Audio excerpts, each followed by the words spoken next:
population sera populaire ou ne le sera pas. Il n'y a pas d'homme providentiel, la seule providence provient du peuple. Et ce que je dis là est valable aussi bien dans la révolution en Afrique francophone que nous menons collectivement que dans ce qui doit se passer aujourd'hui à Haïti. Haïti, aujourd'hui, est colonisé par un système globaliste néolibéral, d'accord, qui se caractérise et se manifeste par la prolifération d'ONG occidentales qui disent ce qui est bon ou mauvais en l'échange de quelques financements à la population, d'accord. Et c'est Thomas Sankara qui disait l'aide qui ne vous permet pas de vous passer de l'aide n'est pas une aide. Et moi, j'extrapole en disant que c'est une incarcération. Aujourd'hui, je crois qu'Haïti est peut-être le pays où il y a le plus d'ONG de la planète, dans la planète, au sein de la planète. C'est le pays qui a le plus d'assistance respiratoire. Mais qui est-ce qui veut nous forcer à rester dans ce tube-là? Qui est-ce qui veut nous forcer à rester dans cette assistanat-là? De quoi ont-ils peur? Pourquoi veulent-ils nous avoir de cette façon?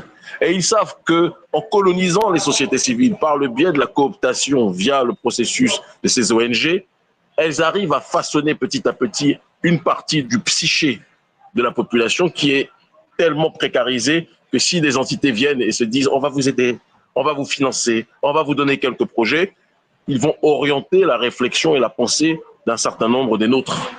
La décolonisation commence par le fait, je l'ai toujours dit, d'arrêter et de stopper les collaborations avec ces structures qui veulent façonner notre imaginaire. Nous devons agir dans un cadre d'autodétermination. Nous devons agir dans un cadre de responsabilisation. Nous devons agir dans un cadre d'anti-victimisation.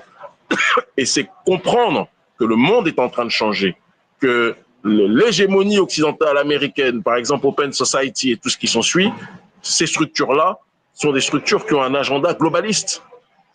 Mais notre peuple n'a pas besoin d'une globalisation néolibérale occidentale. Nous voulons la souveraineté du peuple haïtien.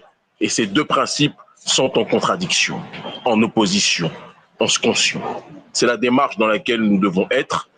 Et vous savez, dans le cadre de mes écrits et de mes recherches sur la question de la philosophie africaine et afro-diasporique, je me rappelle toujours que quand on parle de la logique de la révolution, revenir au cycle primordial, boucler la boucle pour revenir au commencement.